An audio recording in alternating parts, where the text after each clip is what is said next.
Two speakers for the third session, Mr. Richard Rekhy, Vice Chair, Grand Thornton, India, and Mr. Yash Shah, founder the address as the speakers, and of course, Mr. Yatindra Sharma, co-founder of KHS Machinery Private Limited and past president of AMA as the session chair. Thank you very much, dignitaries. Leadership is an action, not just a position. Effective leadership inspire change, make bold decisions, and create opportunities for people to thrive. So with this, we are going to have a very different session, the third session after the lunch, where we will be seeing, understanding, and the different perspectives of role of leadership in today's business world from the one who is a very experienced leader, Mr. Richard Rekhy, and the other who is upcoming and a budding entrepreneur in his firm, Mr. Yash Shah. The session chair is Mr. Yatindra Sharma. Mr. Yatindra Sharma, past president of AMA, co-founder of KHS Machinery Private Limited, managing partner at Invesco Fiscal Services LLP. Under his leadership, KHS India was recognized as Manufacturer of the Year by Times Magazine and McKinsey in the year 2017.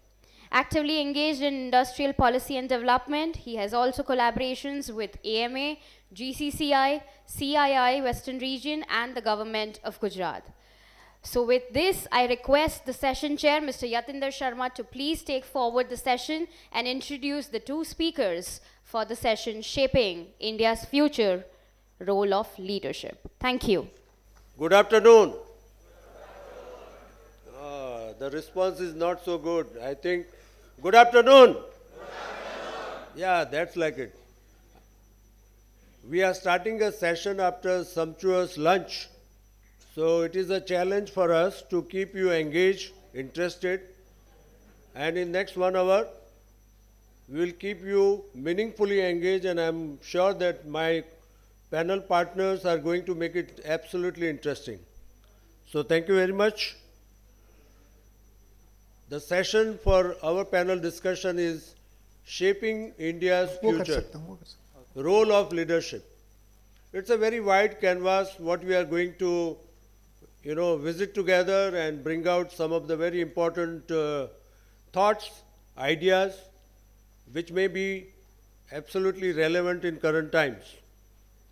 While talking about India's future, we have to take a quick look what has happened so far and what is the way forward. The country which got liberation in 1947 had a fantastic array of leadership. They were stars in terms of thoughts, dreams, ideas, execution, and we got our well-deserved independence due to that leadership. Next many decades, we were touted and we were criticized by world players, a country which is growing at a rate of Hindu growth rate. We had financial crisis somewhere in 1991, but that was a great awakening for Indian economy, Indian people, and many of industry leaders mentioned that 1991 brought economic independence for people of India. We entered into knowledge economy by year 2000, and India started their journey in world economy in a very impressive manner. Many things have happened. I did not really go into each and every detail, but today we are standing at world's fifth large economy, almost about $4 trillion GDP, and that is something which has happened since 1991, which is in any count quite impressive. Our forays into some of the amazing areas of technology, whether we talk about space research, pharmaceuticals, steel production, manufacturing, many things have happened. But if we talk about dreaming about our future, which was espoused by none other than I had a privilege to listen to him in a small room in a Fortune Landmark Hotel. Richard, you will be rather very happy to know that Dr. Abdul Kalam gave his presentation to all of us. There were hardly 30 people in the room. It was 1994-95. And he talked about India being a developed economy by 2020. I think being in industry, and also we can say that we are a generation of baby boomers for this country. This was really heartening to see that somebody was presenting a dream for the nation. Similarly, many thoughts started emerging, and one of the lead project which was taken up by CII under leadership of Dr. C.K. Prahlad, India at 75. And this was something which was brought out in a very, very lucid and I should say convincing manner, where there were certain challenges posed and certain aspirational goals were presented. Likewise, one of the challenge was to reach out at the bottom of pyramid and evolve their well-being, their happiness, their growth to the next level. After having our Honorable Prime Minister Narendra Bhai Modi in 2014, again we as a country, we started dreaming. And the next dream which has been presented to all of us, that is India being a developed country by 2047. Once we complete our 100 years, we want to be a developed country and taking our well-deserved place in the center stage of world happenings and having people, prosperity, well-being, and also health. Now, point is that what is the role of leadership now onwards? And what do we really need to look forward to? While we talk about leadership, I think the leader has to dream, leader has to think, and has to execute. But the point is that the dream, what leader thinks, it has to become people's dream. Then only it can happen. One single-handed person cannot do beyond his thought, ideas, unless there is a mission which is taken to the hearts of people of country. And that's what is being done by our Honorable Prime Minister.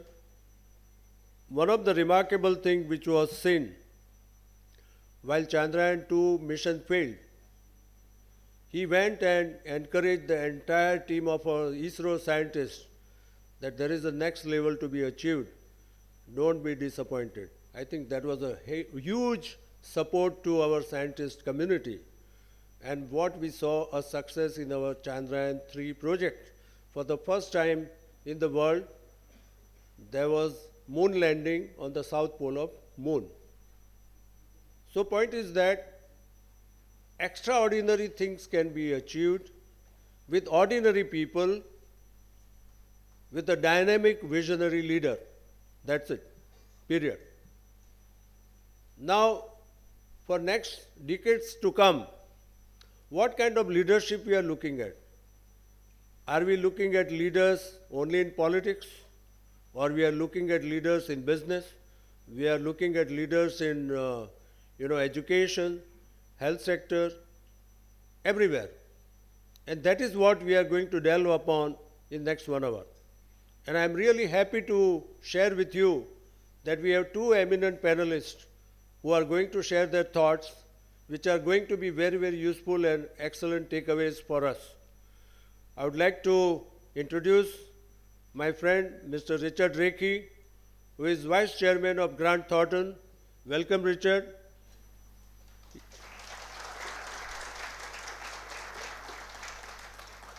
He is the doyen of consulting industry. He has spent more than 40 years into consulting business and has headed some of the marquee organizations which are working worldwide. He had privilege to be with Arthur Andersen in the lead position. He was CEO of KPMG India. At the same time, he was on board of KPMG Middle East and also KPMG Global, and also advising KPMG Middle East for strategic initiatives. Right now, he is Vice Chairman of Grant Thornton, which is again one of the leading consulting organizations in the world. Apart from his own professional career, he has been engaged with many of the boards of companies, advising them on strategic initiatives. He is also involved with a lot of NGOs because he is having a very gentle and kind heart, where he has engaged himself to give it back to society. Also, he has been actively engaged with startups, where he is sharing his wealth of knowledge for budding entrepreneurs of India. So welcome, Richard, and may I request all of you to give him a big round of applause. We also have a young dynamic entrepreneur, Yash Shah, who is associated with one of the leading real estate business organizations, that is True Value, but he decided to chart his own path instead of joining his father's business. He started one of his very, very dear project, that is The Address, which is a project evolving some of the dynamic, convenient co-working spaces in India, where he is already engaged in 5 cities and 3 states with a great level of success. Another project where he is actively involved as investor, mentor, that is Disruptium, which is a platform talking about pains and pleasures of startups, solving their issues, problems, and taking them to the level of wealth generation. I think it's a huge initiative from his part, and I think he deserves a very deep appreciation from all of us. He is also engaged with some of the leading real estate organizations of countries like Credai. So with that, let me welcome Yash Shah. Welcome, Yash.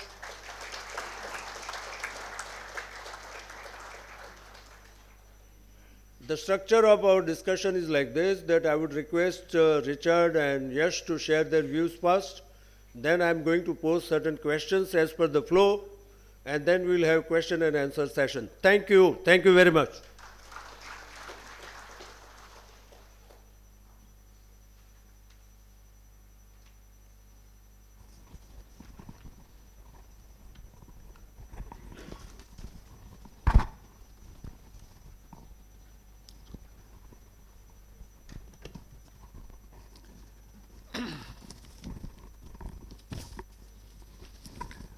You can see me holding a presentation. Actually, I had prepared a presentation, then I got a firing at lunchtime. After lunch, I was a bit sleepy, and Mr. Yatindra, the chairman of the session, said no presentation.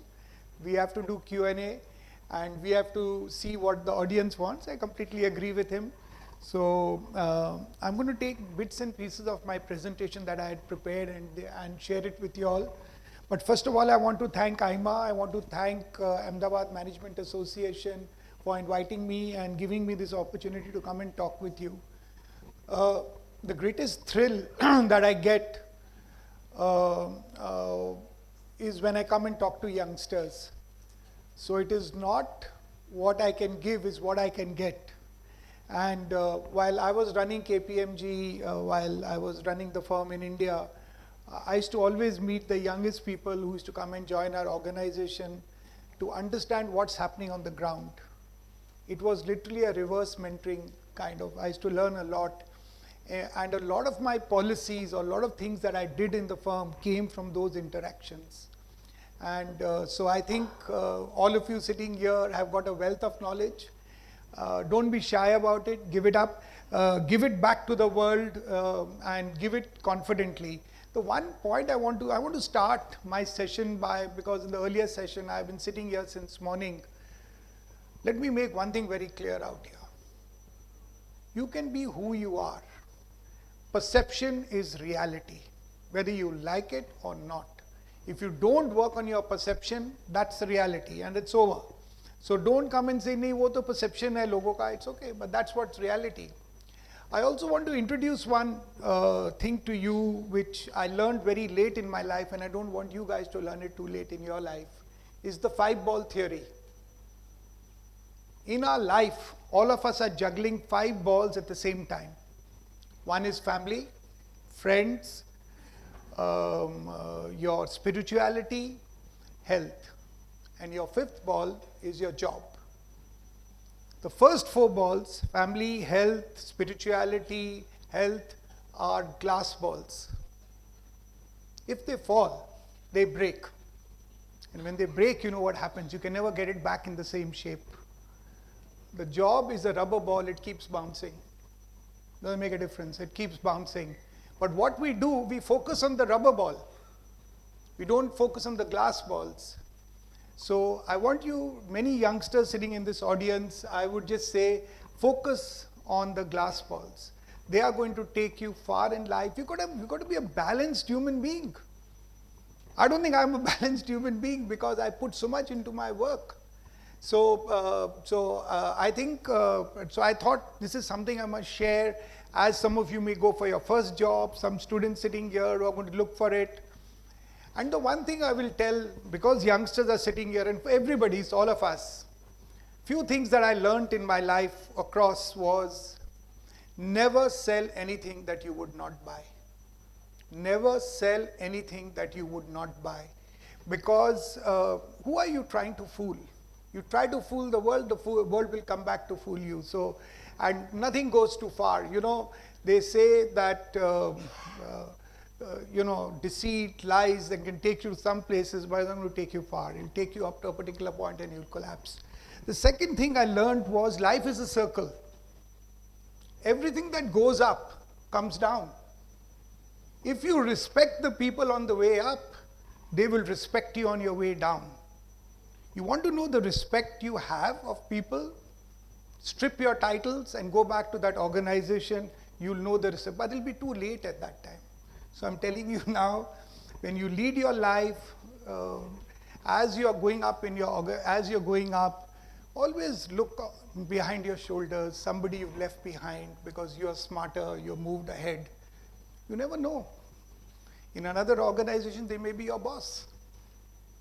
They won't forget what you did to them. So how about treating people well with a lot of respect and giving them their due? The other point I would like to put is, I remember when I took over as CEO and appointed somebody in a leadership role, and he came and said, they're not listening to me. I only had one line answer for him. Titles are given, respect is earned. I said, I cannot tell people to listen to you. You have to earn that respect. And you earn respect through your work. So if you find people are not respecting you, not giving you, means there's something going wrong with you. We don't look at ourselves. We go on trying to blame the whole world for everything that is there.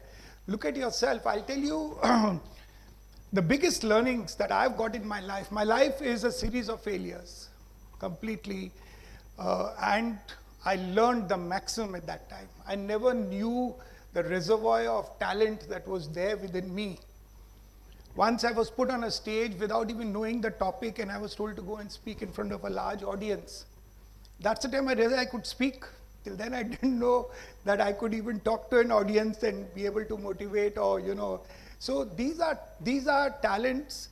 My biggest failure came when I did not make it to a partner in Arthur Andersen. And when somebody doesn't get promoted, you know what happens? They abuse, they hit the system. I did exactly that for 15 days. After that, I said, maybe there's something wrong with me. Let me go back to my drawing board and work so hard.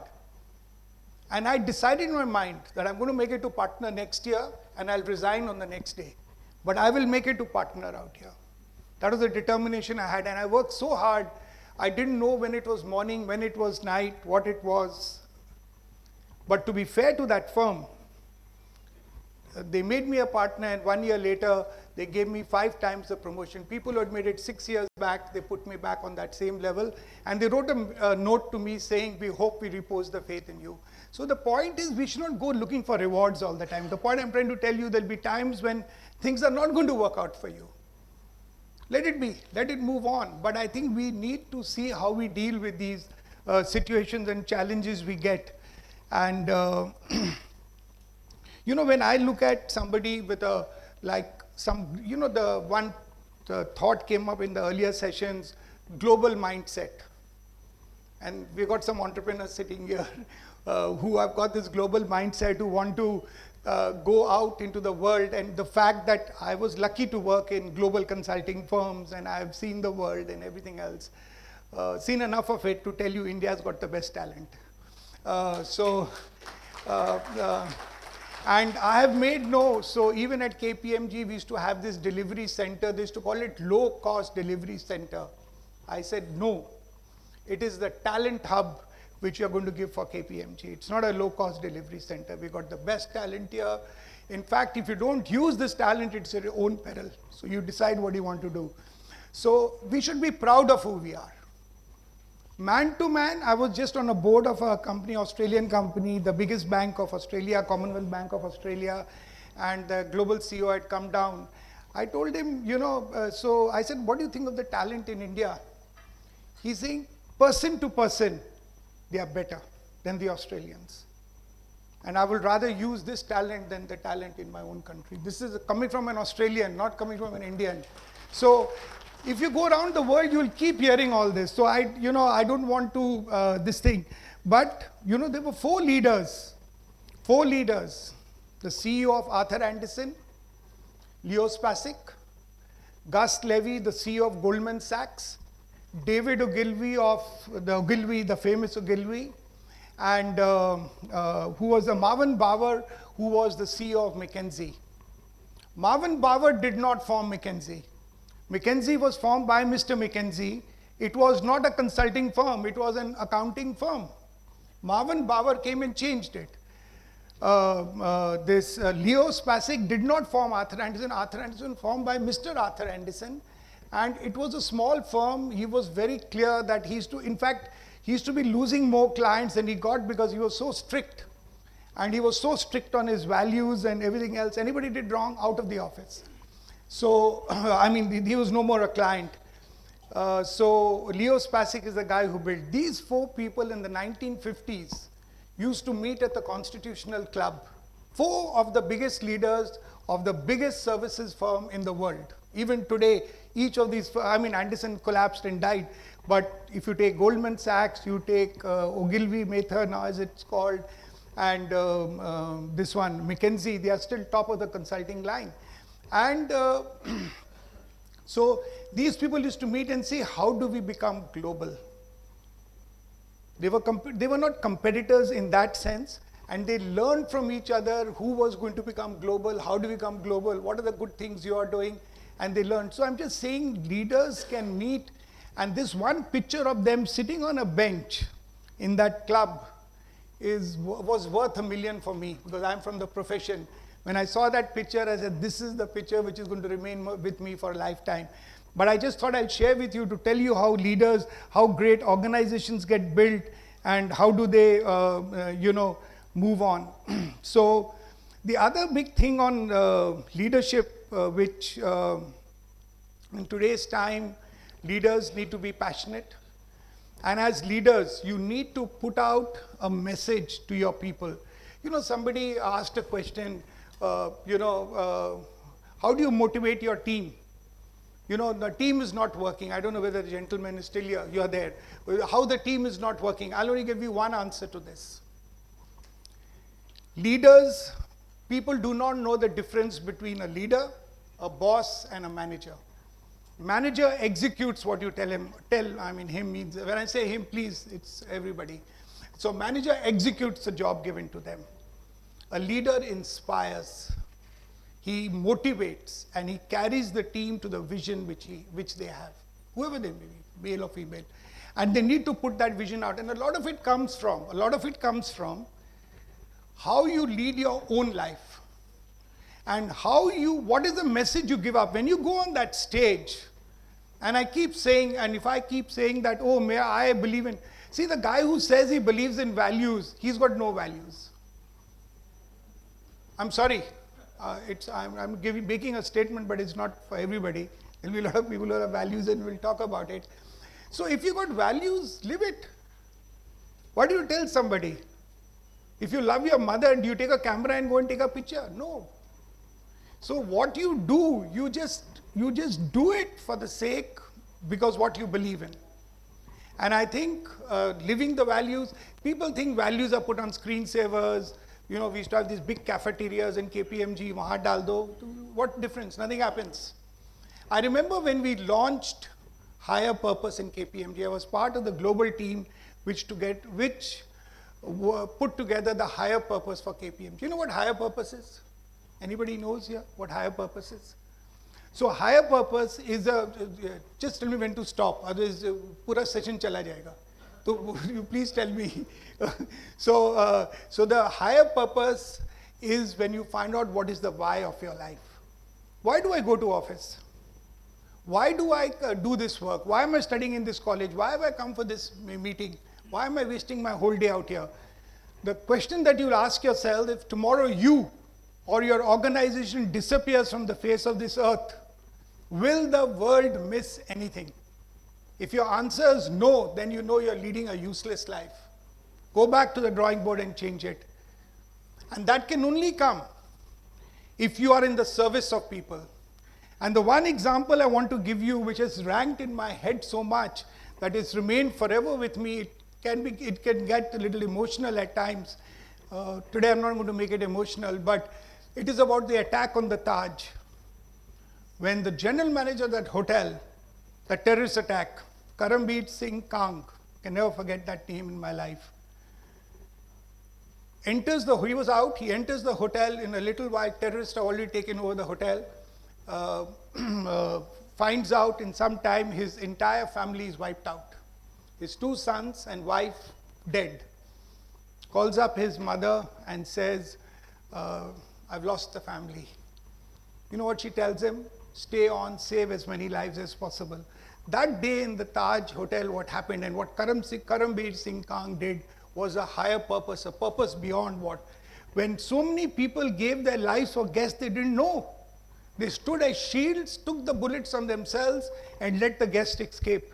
In the history of the world, whenever such tragedy has hit anybody, only one kind of hero emerges or 2 emerge. Here, multiple heroes emerge that day. A receptionist who goes back to the hotel saying, no, I have to guide the guest. So I think the point which I'm trying to make out here is that higher purpose is something that we need to have with us and take it. So I think that is something very important that you should have. The other one which I want to talk about is, you need to ask yourself in today's time, especially in today's time, this, I was reading a quote of Harsha Bogle. He said, Sachin Tendulkar is the master of the game, but a servant in his attitude. The way the humility with which he behaves. And today when you see the sports people around you, you see the famous personalities around you, it stands out. For 24 years, a blemishless career, who stood, and the one thing which I can never forget is in his farewell speech. After giving that farewell speech and that whole stadium shouting, Sachin, Sachin, Sachin, this guy doesn't get carried away, but he goes back to the 22 yards and pays reverence to it. That has been etched in my mind forever. That speech which he gave was great, but the action which he did shows his humility, because that 22 yards gave him whatever it gave him, and he got what he got. We need to be agile, flexible. I'm not going to get into some of these things because there's one picture I wish I could put it up to you. There is a guy, Captain Vijayan Thapar, Rajputana Rifles. He goes to this temple. This was on 12th June 1999.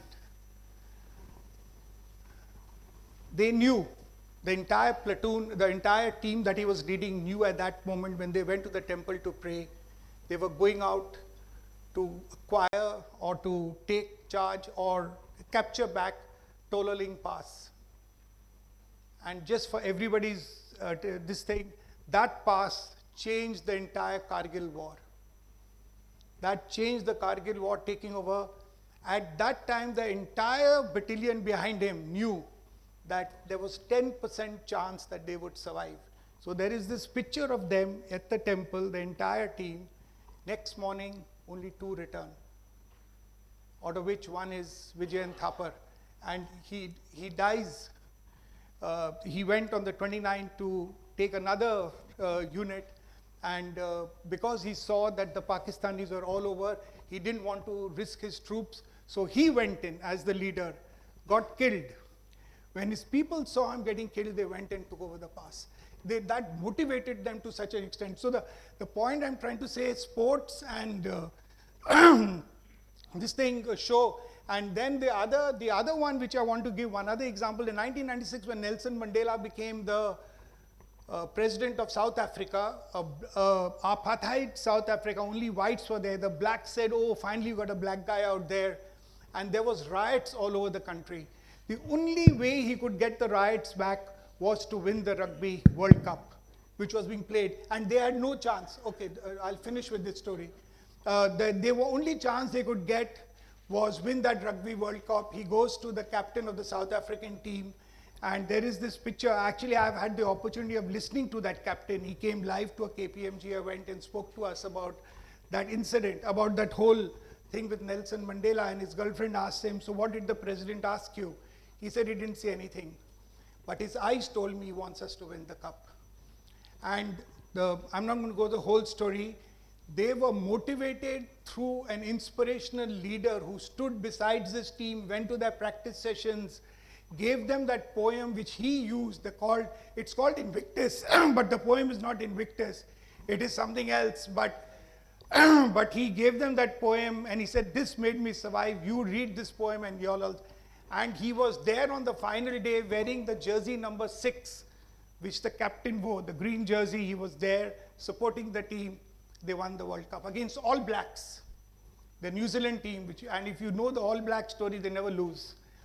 But they won it because they were motivated to do it for their president. So I think motivation of a leader comes from very different. And just to answer your question, you can motivate. You could motivate a dead team as South Africa to win the World Cup. So why can't we not motivate a bunch of people to see? See, the one thing, other point I'll give you, if you want something, put a tagline out.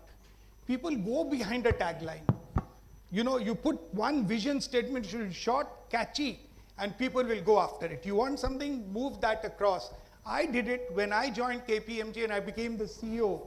I said we want to be $1 billion firm. The whole firm got motivated behind it. Some people didn't like me, we didn't want to work so hard. But then, yeah, okay, so I will just end out here and then maybe we'll take your question answers. Thank you.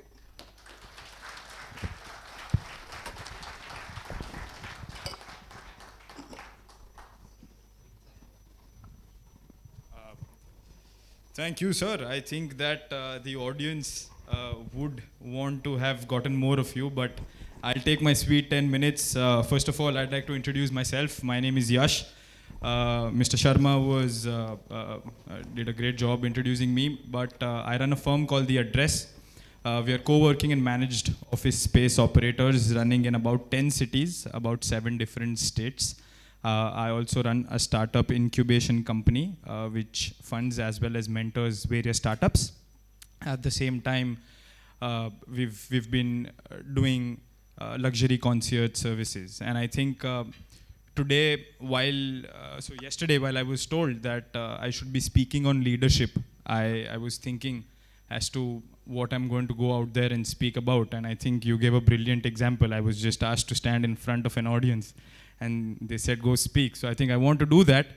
And the first thing that really comes to my mind is I could have prepared a lot of things, but then that would have been something which has come from my experience.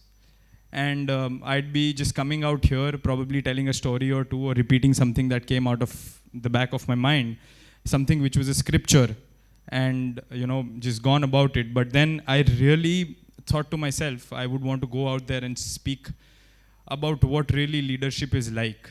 And that was exactly what my frame of mind last night was. And that is, leadership is chaotic. That's one thing. And I think there was a brilliant example which was brought up, is that there's a very clear difference between a manager and a leader.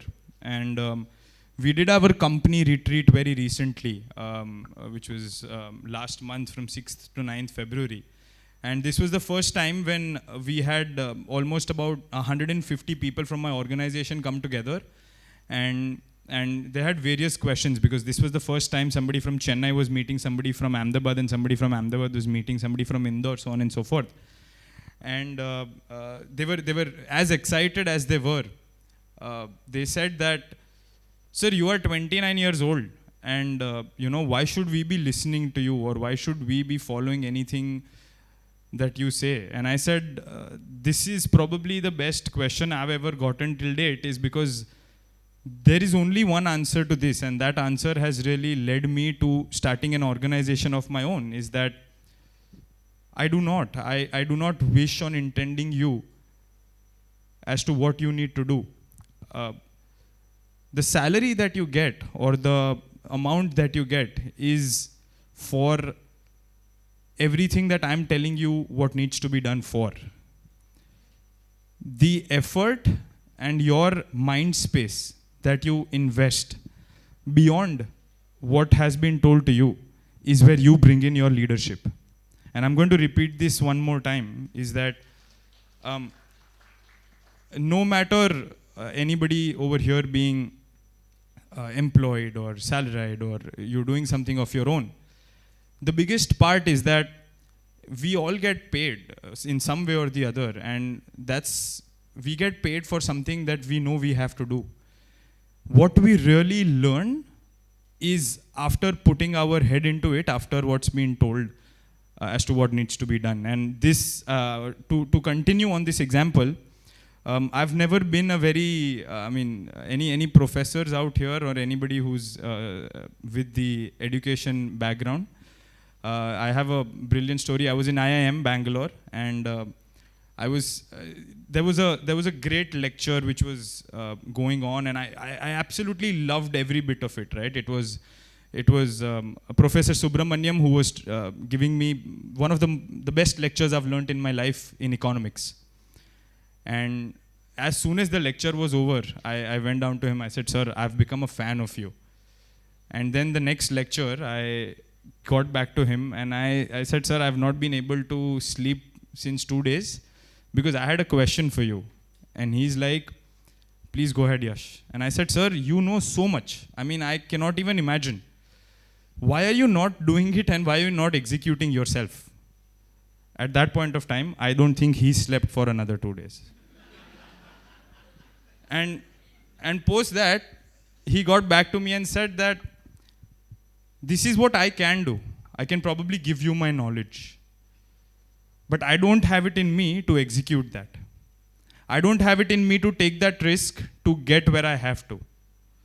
I don't have it in me to not get my sleep at night." And this is a very honest conversation that I had. And that's the day when I realized at 22 years old that, I just want to give up. I want to give up my sleepless nights to what we call leadership. And I think leadership for everybody is very different. A sports person. But again, going to that, there were two people that we mentioned about. I had the opportunity before 2 months to spend 2 days with the other person who came back, and that was Colonel Lalit Rai.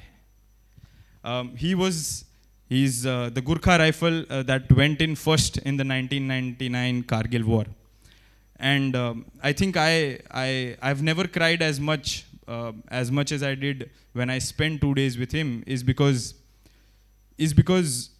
he came as a speaker in one of our organizations, and I was talking to him and I said, "Sir, I've had Virat Kohli over here as a speaker, and there's people that fill up the room." and Virat Kohli comes in, sits on the stage. There's so much that he does, and Virat Kohli has a Bharat Ratna, and so he goes on to say, is that Yash, I don't know if I spoke for 2.5 hours in the room. There were so many people that were laughing. There were so many people that were crying. But there was one part of it that you did not realize, is that when Virat Kohli probably walks in, there's so many people that there's an entourage that comes alongside him. When I was done over here, sure, people wanted to take pictures with me because they see me as a real life hero, so on and so forth. But they probably won't remember me tomorrow. I was right here packing my own laptop, taking my own chargers, and just headed back home. And he then, to the room, gave an example of the movie LOC, where his role has been reprised by, I think, Ajay Devgan. There's a whole speech that he gives under his name, so on and so forth. And he said that there was a time during the movie promotions when Ajay Devgan and me were right next to each other, and nobody really knew who I was. And at that point of time, you were talking about somebody that has not just put his life at risk for the entire country, but so leadership sometimes also becomes a part where you acknowledge that somebody else gets credit for something that they probably have never done, but your role as a leader comes in the part where, your role comes in the part where you also let others flourish, correct? Something else that I really want to touch on, because I know that we're behind on time, is that leadership is not a compilation of successes, but an amalgamation of failures. I do not believe that I have learnt anything out of my successes till now, till this moment. And I say this to my father, and he gets upset with me every single time I bring this up, is that Dad, every time I believe that we did something wrong together, or the only thing that I could get out of it is what I do not want to do in the future. But every time we became successful, I don't know if I'm going to continue doing the same thing tomorrow. Correct? And that is what really leaders do, is that they do not always thrive on success, but rather learn from failures. They rather take it in a way which is a stepping stone to something way more beautiful, which lies in the other outcomes. Something which is also important to touch on is the difference between a leader versus the difference between leadership. And I think that a manager can do great leadership, but it's not necessary that a leader always becomes the best executor, correct? Leadership in general is all about acceptance. Accepting the fact that there are 100,000 people or millions of people better than you, and at the end of the day, how can you collaborate all of them together to get to the outcome that you really want? With that, I think I'm going to stop this. I want to thank you for the little time that I had. Yeah, thank you, Richard. Thank you, Yash. I think some of the very interesting viewpoints have been shared. I'm going to limit questions which are very, very obvious, but I think they are relevant. One of the major challenge for the future of India, when we look at the to-do list, it's a very vast, whether we talk about sustainability of energy, or whether we talk about evolution of health sector, or we talk about challenges in education, or even our politics, the kind of the culture and values in politics. There are a lot of challenges. Point is that it points down to the leadership. Now, point is that there are two viewpoints on leadership, that there has to be a professional leadership with the cutting edge knowledge, or there can be a leadership with compassion and wisdom. I would like to know your viewpoint on this, Richard. So, you ask me, I'm a believer. See, we used to hear of a word called empathy earlier. I mean, it's a big word we kept hearing. Empathy is, you feel for the other person, you put yourself in their shoes and you ask them, how's it going?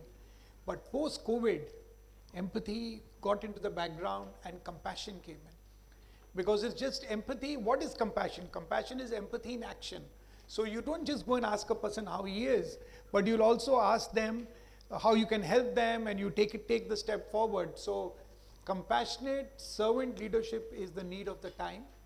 You need a healing balm over people.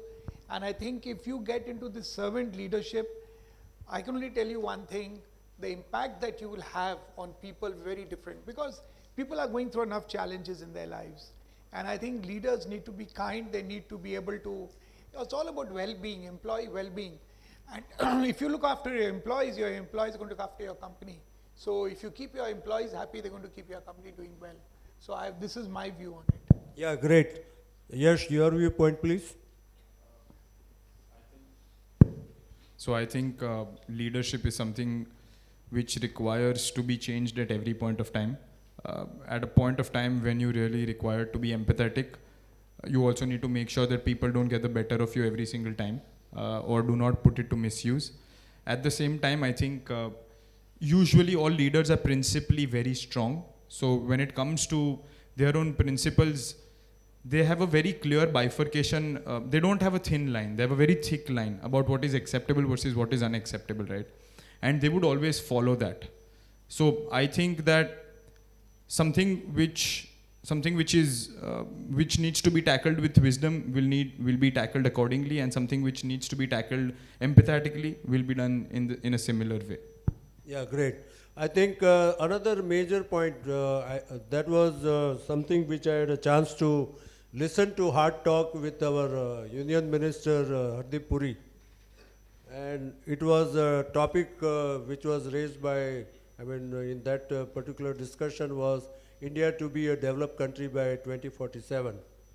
And point is that we as a country, we always have a huge execution gap.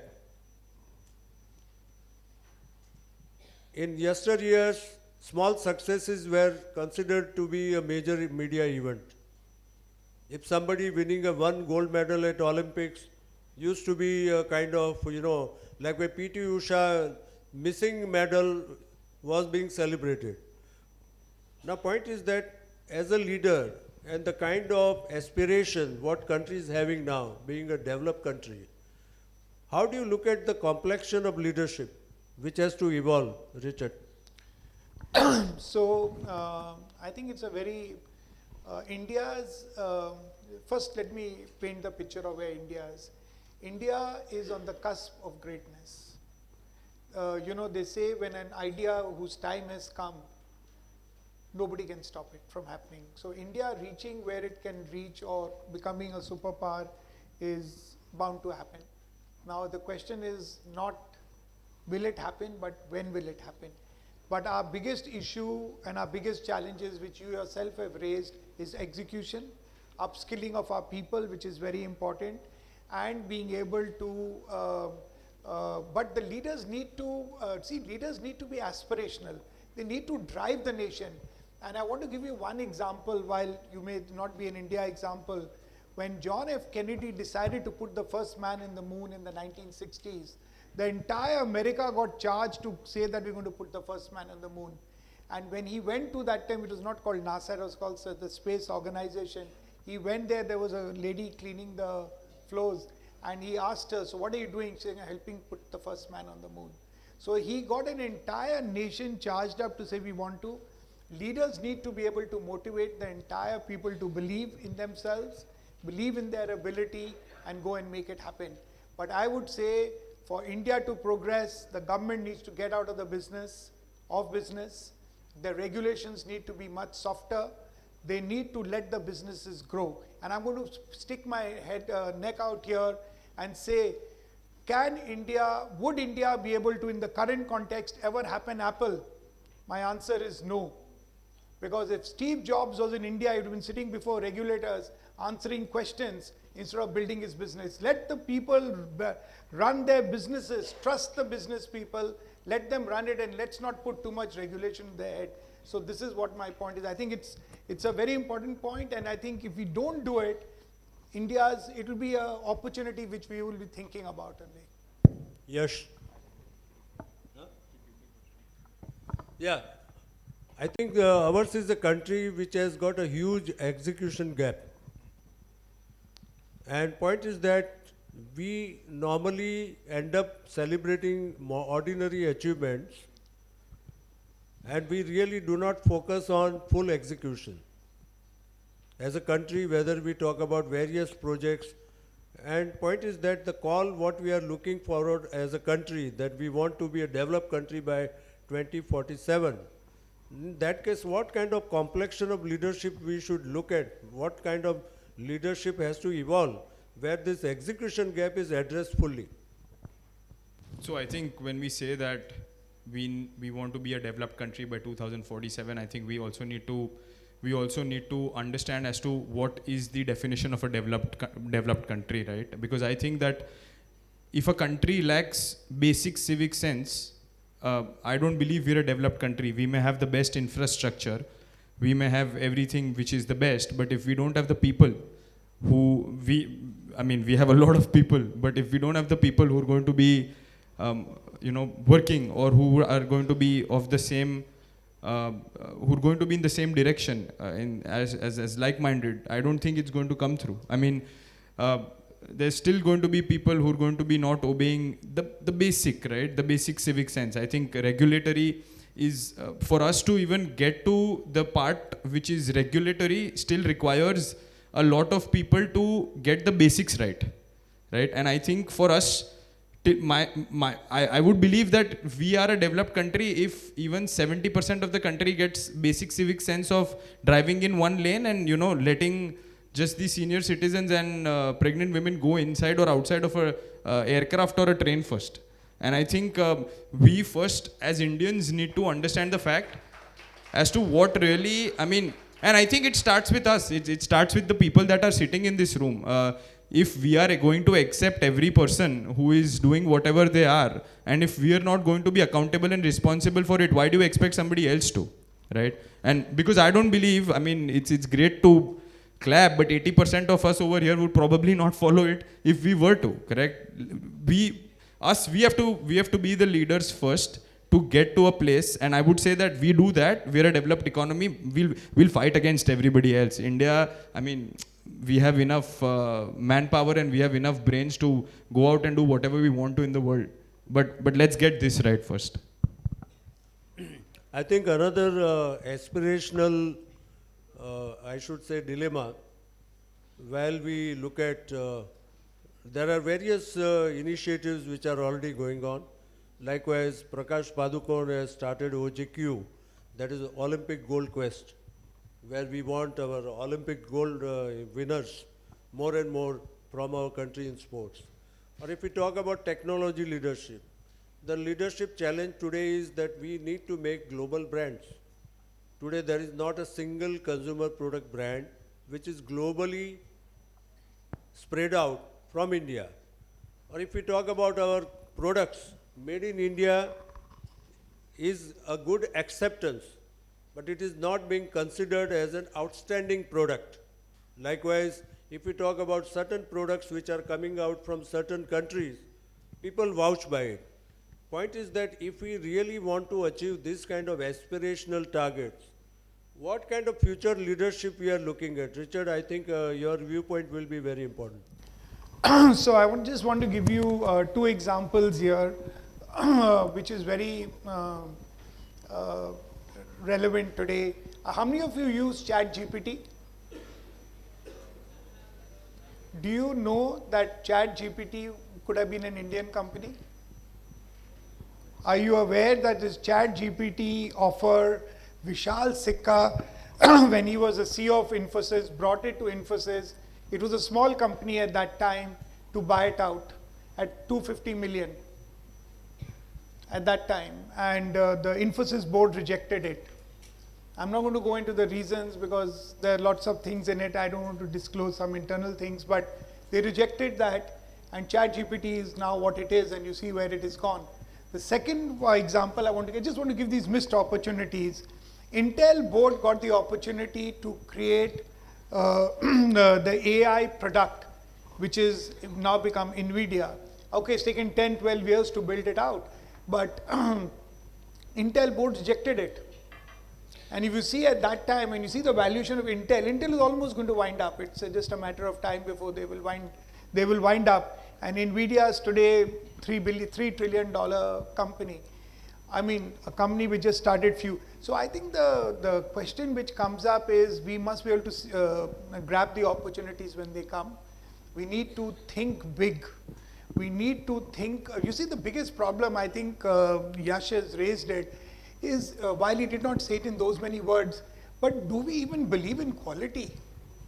This chalta attitude has to get out. We have to believe in quality and consistency. Every time you build a product, it has to look and feel the same. How do you think these global brands got built? Why do you go and blindly go and buy a global brand? Because you know, at least ye basic quality to hai. That's what it is. So India, brand India, has to signify something to the world. And the products which come out of here, you cannot have. I was taking a flight from Singapore to India. When they were standing, everybody was standing in a line in Singapore. Came to India, it became a mad rush. Same people, in the same plane at two different airports. So, the point I want to make is that we should not be waiting for the policeman to tell us what we do or whatever. We need to follow the rules and regulations. But that is for us. But I think the bigger picture we want to achieve, what you're saying, we need to build brands. Secondly, India's investment in R&D is very poor. It's such a small percentage to any other country. So we need to invest in R&D. We need to invest in innovation. We need to believe in it, and we need to take it to the next level. And we need to also, India, we do not celebrate failure, unfortunately. Because we don't celebrate, I mean, celebrate means we be able to learn from it. Celebrate, I mean, don't go in. But we should not look down on people who tried and failed. And I think we should be able to learn from it, take those learnings and move forward. I think the more we start learning, the better kind of companies we'll be able to create. And we need to allow the young entrepreneurs. India is a land of 1 billion entrepreneurs. I think India's actually job problem should not be there. I don't know why there is a job problem, because India is a land of 1 billion entrepreneurs, and all these young students sitting here, I'm sure many of you are even thinking I'll become an entrepreneur. But I think we need to create the ecosystem for them to flourish.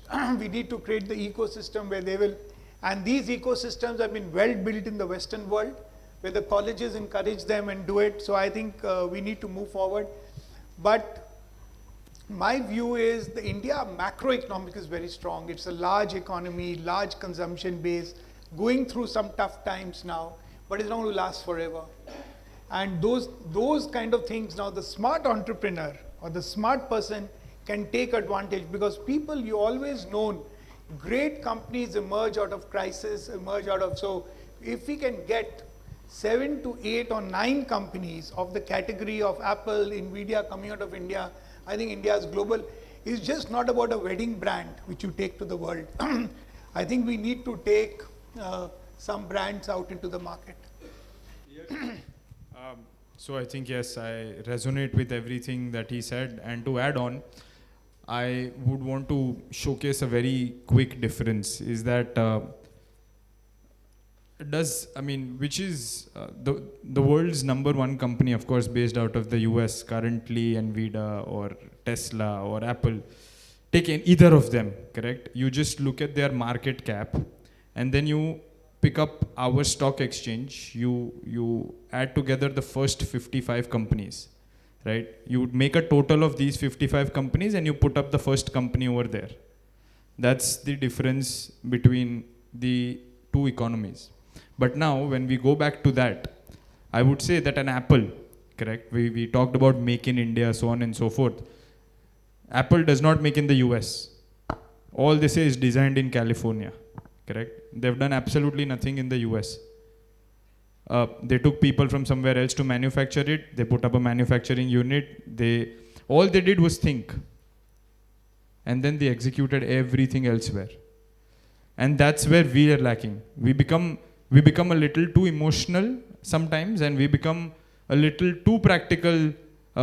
For us, it's not about the longer vision. It's just about how do I get money in the bank at that point of time. Correct? You go to a McDonald's, they'll probably be flying down cheese from the US or wherever they're manufactured. Over here, any Indian entity opens up something outside, they're probably trying to figure out how do I make more money here. So I think when we go beyond just the idea of pure profits or pure revenue, there's a lot more that is underlying. There are various underlying things such as R&D, so on and so forth, which is clearly lacked. And that's what we need to touch upon. Excellent. I think we are well in time. We have 5 minutes for question and answer, so we can take few questions. So before I ask the question, I think I'll just complete last 2 lines of the poem from Invictus. I am the captain of my ship and I am the master of my soul. That was the last. Thank you. So I think you touched upon quite a few topics on leadership and they were very pertinent. In fact, 2 things which came out of your discussion, one was risk-taking and the other is delivery. You yourself said we don't celebrate failure. How does a leader balance between innovation and delivery? I think the first point where the leader needs to focus on is where he's going to get the maximum value for the company. And I will go with Yash's point, and I don't think you can reiterate it 20 times. We should not look at short-term profits. The problem with all of us is we look at short-term gains, kitna paisa banega, cut corners. Every time we say, oh no, we do it like this, we can make more profit. I think we need to get out of that mindset. We should say there has to be a profit, there needs to be a purpose. And the one better example than Tata's for this, how they have built their empire, brought all the regulations today that we follow, they were first put in Tata's when there was no laws in this country. And I think that kind of, if we are able to put a higher purpose together, like when I say higher purpose, it is basically your salary is your current account, your higher purpose is your capital account. And we all know who have invested, where you make the money. So I think we have to think long term. We need to, even when we talk of medals, he's spoken about the gold. When UK got 2 medals in the Olympics, they put Sebastian Coe to run 20-year program, and then they won 65 gold. And consistently they've been winning the 60. I think we need to put a 20-year program out there. So even for our companies, we need to put a long-term program and not look at what we're going to get in the short term. And also let's understand, we live in a world of corporate governance. We live in a world of ESG. We live in a world of sustainability. All this will get you valuations. If we say, oh, sustainability mein itna paisa chala jayega. Paul Pullman, just to share with you, he put the sustainability agenda for Unilever. The share tanked. For 2 years, in fact, they were an acquisition target. They almost got acquired. But Paul Pullman at that time said, I'm not going to sell. And he held on to his company. And today is one of the most profitable companies. And that same policies that he put in helped him make money. We heard Sanjay Kirloskar in the morning say that because of the policies he put in, they made a lot of money because they were able to bring efficiency, productivity, go in for if you take IKEA as a company, do you know IKEA is a private limited company? How many of you know that there is not a single shareholder in that company other than the family? But what was their purpose? Was to give furniture to people who could not afford furniture, but give them the same kind of furniture that the rich people can use. Of course, they worked on how, and you see their work style, they are frugal. None of them travel business class, right up to the owner. He used to travel in international travels also, so everybody travels economy. I'm just giving how people live. So I think the important point to answer you is, I think leaders need to paint the big picture, motivate the team and empower the team. Otherwise, why hire smart people if you're going to tell them what to do? Let them come and do their work here. I mean, they are specialists. You are only like a conductor. The music is being played by different people. As long as you're a conductor, you are the music conductor, and let them go and do it, and don't think you are their expert at everything. That's when the companies will achieve their targets. Excellent. So I think we had some wonderful ideas about leadership. We have taken a peep into our future, which looks really promising. But at the end of the day, I think our journey is going to be quite challenging, interesting, and demanding a lot of things from the leaders. Likewise, what Richard said, what Yash said, it needs commitment, it needs looking beyond yourself, it needs a kind of setting your own example, living by example, creating a dream for yourself and then making that dream of everybody. That should be the capability and skill of leader. And I think India is definitely looking forward to such, I should say, exciting journey way forward. And leadership will evolve because this country is going to be young for at least next 4 to 5 decades minimum. The young population of this country is going to take this country move forward. I would end up by saying one thing, which is, it is always said that change is always there. It is permanent. So I will end up with one nice quote. सोच बदलो सितारे बदल जाएंगे, नजर बदलो नजारे बदल जाएंगे, कश्तियां बदलो किनारे बदल जाएंगे. Thank you very much. Thank you so much. Each and every speaker and the session chair added so much of value to today's conclave. So as rightly said by the speaker, leaders are the one who work for the higher purpose. Let's everybody become the leader to work for the higher purpose. I request Yatindra Sharma ji to please felicitate the two speakers for plenary session 3, Mr. Richard Rekhy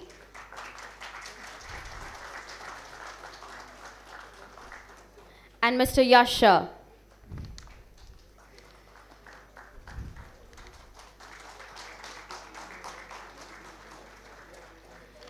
Thank you so much. Audience, please be seated. We are going to start with the 4th plenary session very, very soon. Please be there.